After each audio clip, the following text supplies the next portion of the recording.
अस्सलामुअलैकुम वरहमतुल्लाहि वबरकातुहू। नाज़रीन मोहतरम, हाफिज़ मानिफ जी आपकी खिदमत में एक नए वीडियो के साथ हाजिर हूँ। ताज़ा तरीन अपडेट लेकर आपके साथ हाजिर हूँ।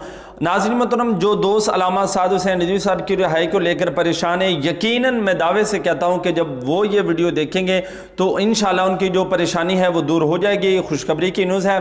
नाज़रीन मोहतरम, आप तमाम हज़रात जानते हैं कि अल्लामा साद हुसैन रिज़वी साहब के केस को लेकर अब तहरीक लब्बैक पाकिस्तान और हुकूमत जो है वो सीरियस है, और इसी हवाले से जो वज़ीर पंजाब है उस्मान बुज़ार, उसने अब इस बात को वाज़े अलल ऐलान कर दिया है कि अब जो है अल्लामा साद हुसैन रिज़वी साहब की नज़रबंदी के अंदर तोसी नहीं होगी।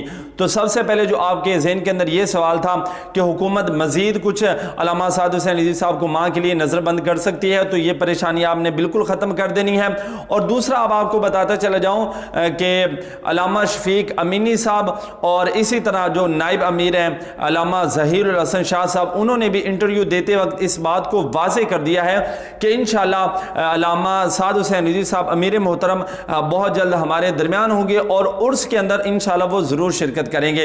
जिस तरह हमारा मुआहदा हुआ है, बस तमाम कारकुनान ने मरकज़ पर तवज्जो देनी है। आयदे मोहतरम बस चंद ही दिन रह चुके हैं, वो हमारे दरमियान होंगे। जहाँ पर यार आपने इतना सब्र किया है, थोड़ा और कर लें, दुआ करें, इंशाअल्लाह अल्लाह ताला करम करेगा और कोई लेटेस्ट अपडेट आती है तो उससे भी आपको ज़रूर आगाह किया जाएगा। मिलते हैं एक नए वीडियो के साथ, तब तक के लिए अल्लाह हाफिज़।